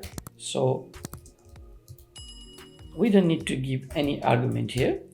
So for this, now we need two different type of states. One is normal users and another is filtered users. So then obviously I need to also have a setter function here. Okay, set filtered users, and that is also empty. And now instead of these users, we have to change this filter users. So let's go here, and then what we can do, initially when we are reloading page, we can set users also the same thing, and we can also do set filtered user, and that will be also same. So initially the both are same. However, why we have two states is because we always want to have this original state which is not affected, that data is not polluted and is not mutated. So we need to have the original state. It's like when you are copying file, you want to keep the original and then you want to modify in your next like file and then you can save it. So that's what we are doing here. And initially that's it. And now instead of using the users, what we want is we want to here, if we have that filter users, then we want to do that. Now if we go here and if we refresh, until now the situation is same. However, now when we actually handle this filter, what we want to do is we want to create a new state or temporary state. Let's just write temp users. So this temp users will be basically, we are taking from users. That's why we want this users data. So we have users dot filter, and then we get user, and we want that user dot, and we are filtering with name now, name, and we also can do two lowercase, so that way it really doesn't matter which way we type. If user dot name dot two lowercase dot includes, if that name includes, and then whatever we are giving source keyword dot, and also we want to do this lowercase, so that way our source is not case sensitive. So what I'm saying is it should filter and it should give us all the user back if that user's name includes whatever we are typing. And then now we save it. If I go here, if I refresh, nothing. So let's say we want this Patricia. So we are going to do Patricia. If I search, I should be seeing that. However, there is a problem. And the problem is because we are dealing with form handling and we don't want our page to re-render. So e dot prevent. I always miss this spelling here. So let's, okay, so we need also e here. All right, so that e is also coming from our form event. Okay, so just like our handle source keyword will also have event because it's from the input. Similarly, this form will also have an event. So now if I search Petri, and if I click sorts, I should be seeing Petri, but I'm not seeing anything. And why is that? All that is because we have created these temp users. However, we are not updating our filter users. So let's do set filter users, and that will be with the temp users. Now when I have this filter, and you see I'm getting only Petri. However, if I do that back and sorts, I'm getting everything. So that's the reason. So if I was doing this originally here, then every time we filter, it will update that data, that state, and then when we want to filter it again on top of that, at that time we will only have filtered value. So that's why in order to have the original value, we are doing that. Now let's make it a little bit interesting. So this shows like how to do the font. If I want everyone whose name starts with E, I sort, and then these are not start with E, but that includes E. Let's say everyone who have ER, and then if I sort it, then we have 2%. This also has ER, and then this person also has ER here in the first name or last name. So that's good, but what if we want to do it on type? So while we are typing here, we want to filter it. Okay, we can do that, and for that we just need to actually use this part. So we can use this part. So basically we can just copy these two things from here. Okay, and then instead of saying that this sorts keyword, what we can do is we can just have this event dot. So that means every time when we keep on adding, this will be our value. Now if we go here, if I refresh, if I type for example CL, you can see that it filters. Similarly, if I want to do like Denise, and if I type something else, it doesn't show it, but if I go back, it shows it. So that way you can filter on type. And then the last thing for this is router navigation. I have already created a separate video explaining React Router v6. You can go and watch there. So for React routing, there is this nice documentation, nice tutorial, and by the way, with React Router v6, things have changed. So obviously you are just starting, so it really doesn't matter. But the idea is, if I go to my this React Router video, and then I will not open everything there, but if I click a demo from here, so this is a situation like a typical dashboard situation where you have a dashboard. Welcome to dashboard, and if I click here, then it will take us to tabs, and even I have internal thing, but that's not a part of video. Then there are also dynamic form, you can check it, and then there are settings. So every time I'm clicking something here, you see our URL changes, but the page doesn't refresh. That's the important part you need to know. So we have these are navigation, and this is route, and you can also directly enter that. Or if I go for example to settings, then it will take us to setting page, and so on. I can log out and then I can log in, but that's a separate story, and I already have videos about how to do that authentication and all. But this is route, and let's try to create a minimal version of this. So the minimal version of this is like same, we have users. So basically at the moment we have everything here, but when I click on any of this user, it will go to that user and maybe show a little bit more detail about that users. Okay, so for that reason, let's go back to our core here, and then let's first go and install the React routing. So for that, I will go to here, and then there is yarn. So I will do with yarn add, you can do with npm install. So all right, so in React router we already added that, and then the next thing, let's go to our index, and then let's do everything what our router has suggested. So I'll just go and copy paste, and you can do the same thing. As I said, if you want a detailed video about route separately, then I already have a video of that. So let's go, and then let's just have the React router down, and then we have a browser router, and then routes, and then route. Interesting, this strict model, I don't know why I still have it. I even don't know what it does. So let's just go and let's wrap everything.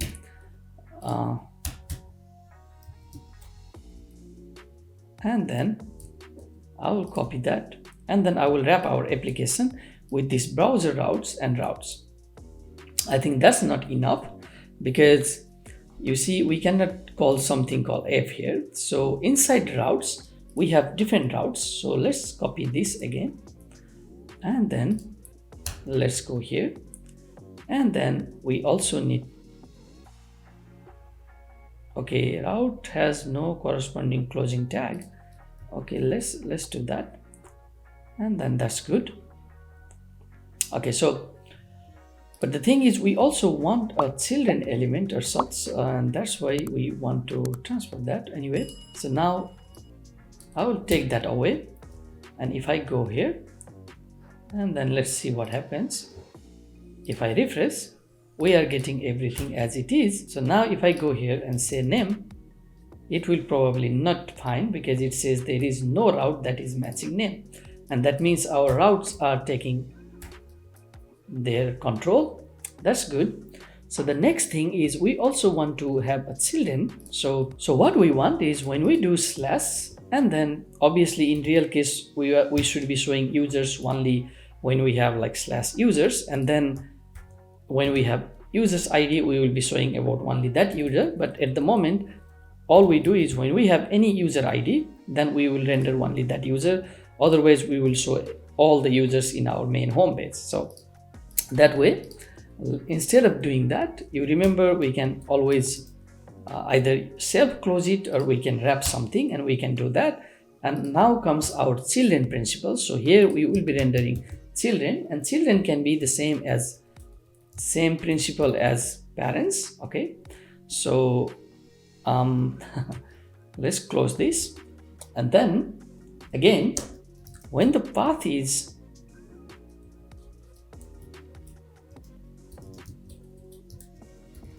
user ID, and then we want to render element, and that will be our single user, and we don't have that yet. So for that reason we have to go to our component, and then here actually we can duplicate our card component. Okay, no, actually, yeah, let's just duplicate our card component, and then let's call it single user. Okay, and then let's just have this. So this is actually a page but also component. So we have single A, and obviously we will not get all of these props from here, because we need to take props from some other mechanism. So I will just take all these things away, and then I will still do it photo card just for the sake of using the same design. And now there is issue already, because single user is not defined, and that is understandable because we don't have single user yet. But now I can import the single user, and that problem is gone. Okay, so if we try to go to user ID, it still shows the same thing, because we have to do a bit of modification here. So now this is a time where we have to create our third component, and that will be users component. There is this shortcut to go here and like this. So I will just call users because of my extension, which I showed you earlier. This is happening. And then here we need to do a bit of copying from our app.js. So let's go to users, and then what we can do, we can actually do all this filtering and keyword and all this function and useEffect and everything. So basically everything from our application I'm transferring it to here, and also I'm copying this to here, and then I also need to copy the card element, because we are no more rendering card there, and then probably we don't need that because there is card already here. And then I also need to do a bit of cleaning here. So if I go here, so we have div application, so everything inside div I will copy here, and then I will transfer this to our users. Okay, and then this is good. Now at this point, if we go here, we have nothing, and it is because now we need to do a bit of modification in our route. So let's go to our route here. So now I have to also import users from there. And so initially our home page is application, and that will render our children. Okay, and then we have a couple of situations here. So one is we have users ID, but if we go inside users, then instead of single user, we want it to have users. And we also need one more thing, and that is our empty state. So when we are in the first place here, then we need to do something, and that is navigate. And that navigate is coming from React Router DOM. And then we can just say React navigate. And where should it navigate? It should navigate to users. So when we type like slash, so when we type localhost and then 3000, or if it is actual application, then whatever.com, then it will automatically navigate us to users, and then users will render this one. Okay, and then user ID will render this one. This is all good. However, if we just go here and navigate, we still see nothing, and that is because we have to go in our app JSX, and then we have to import something from React Router DOM, and that is something called outlet. So what it says is, if you remember our earlier approach, we wanted children, same like that. We also want outlet here. So when I do outlet, now if we go here, you see if I type slash, it will take us automatically to users, because that's what we are telling here, that it should render the application. However, the slash should automatically navigate us to users, and then users will render this component. So basically all this route is just telling us that what path matches and which component we should render. That's all about the router. And then we also have these params here. So if we have user ID, then it should take us to somewhere. Okay, this is not enough. I have to also give it users. And now if I go here, you see we have that single user, which is completely empty at the moment. So that's good. So far we have converted our application with a router approach. And then the last thing is we just need to render the data. So we have this data that if you click one here, it will only show for that user. So we can paste this API from here. So let's go to our users, and then we can actually use this useEffect. Okay, and then we can go to single user, and then we can just write here const user, and then we can have set user, because here we only need user and we need useState, and we don't have useState, and for that we need to import that useState from React,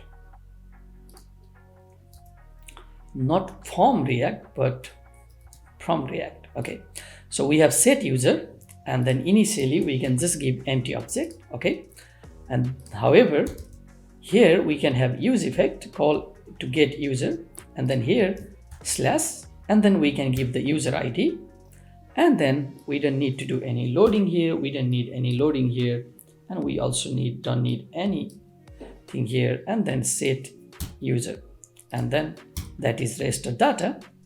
And then now here we can just do that user.name, and then user.username, and here we can do user.email. And do we have anything else? We can have phone number here. Let's give one extra thing here. So user.phone,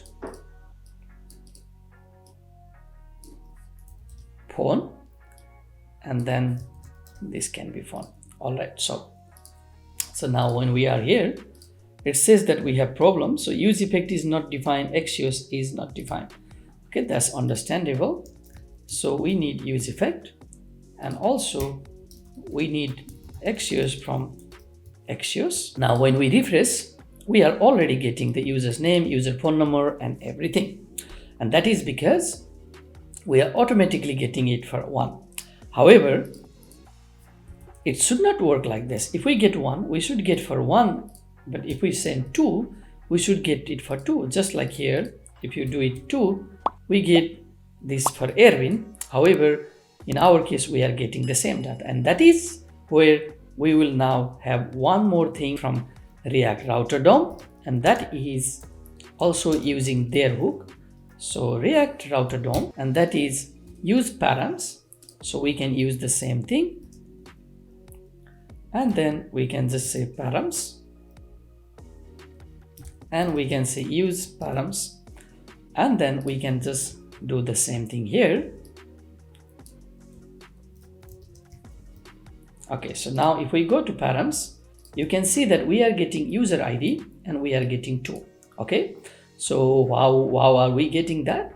We are getting that because if you remember in our index.js, we are saying this is a user ID. If I give it just ID and save it, and if I refresh it, you see it will be just ID. So whatever the variable you have defined after these 2 dots, it will be the same. So in our case, we can just write it again, user ID, and then we have user ID. And now because we have user ID, okay, we don't need location now. And then with the params, what we can do is now you can see that if we use params.userid, so instead of making this static and writing it hardcode, we can change it to template string. And then I have a separate video about template string. It is in React before checklist. So now here I can do params dot and then user ID. And then we will get some warning. I will show you what's that. So it says that unexpected of location. Okay, so first of all, this is 1. And then if I refresh it, now we are getting for Erwin. And then if I pass 3 here, we are getting for 3. If I pass 4 here, we are getting for 4. However, I think we will get some sort of dependencies here, issues, and we can pass params. So every time the params is changed, it will also reflect. So the last thing is when we click the name, we want it to go to that single user /ID. Okay, so let's go to our card here. And then we want to make this clickable. Obviously, we can also add, and then we can do href, and then we can give like slash and then users, and then we can pass this ID. That is also something we can do, but that's not the React way of doing it, React Router way of doing it, because that will refresh the page and everything, and we don't want page to be refreshed. So let's just import something from our favorite React Router DOM. And this time it will be link. Okay, now what we can do, we can just wrap this name, only the name part, with link. Okay, and then inside this we can pass the name. And now this link will expect something, and we can just do like that. And then let gives a template string here, and it wants us to take to users, and then we pass a dynamic, and that is ID. And if I save this, and if we go here, now you see all our users' name are clickable. So if I click this Patricia, it will take us to Patricia, and we can go back. And then if I click this, it will take us to that data. And if we go back, if I click this, it will take us to this data. So this way, now you already know how to also handle router. And then this was exactly what I was talking about, the navigation. If you want to go beyond from this, what I will recommend you, if you want React Router, there is this complete tutorial where you can see how to create a very nice, this kind of dashboard type of application. And there are a lot of things. There are these dynamic forms that you can keep on adding and more and so on. And there are a lot of other examples. There are all these users, basically the same thing what I already did now. It is here, so you can click it and then you can even go back. So there are different tabs here, and protected route, not protected route, and so on. And if you go to my channel here, all right. And then there are all this kind of how to handle better way of having, and also how to handle this kind of multi-step form. And there is this coding interview task that I just uploaded today. And then if you go here, this is also pretty interesting demo. Where is the demo? I don't know. Okay, if we go here, and then from here you can go to demo link. So there is this, you can add some item here, you can add something, you save it. If you refresh, the data is still saved there, you can remove it. And so you can try this, and there is all like GitHub link and all the codes and everything. It's done in TypeScript, but still it's all there. And I'm also planning to create a basic TypeScript, because most of my videos I do on my YouTube channel, I use a React TypeScript. So I will do an intro video about that. So with all this, if you continue from here, if you create this different kind of projects that I'm doing it, then I will guarantee you that you will be able to continue your journey as a React front-end developer, because there is already state management with Redux. There are API calls, there are form handling, there are better API calls and everything. So I hope you will definitely continue it. If you have any problem, if you have any question, then feel free to leave it in the comment box below, or you can also find my LinkedIn account link there in the description, and from there you can contact me. And again, I'm thinking of creating a separate Slack group for our community so that we can help each other. And probably if I create it, by the time you are watching this video, if you see the Slack link there, then feel free to join there. With that being said, thank you so much for coming until this journey. I know this video is pretty long, but obviously you don't need to watch everything at once, and also you can watch it again and again. And then the most important thing I always say is, no matter how many hours you are watching other people doing different kind of things, all you need to do to learn is to start practicing and actually building projects, come up with ideas. Okay, all these videos that I already have done, just check it out in the beginning, see what is it about, and then create it with your own way, own approach. And then whenever you are stuck how to do things, then maybe go to check the video, but don't try to blindly follow the video. So try to create something in your own, and that way you will actually learn.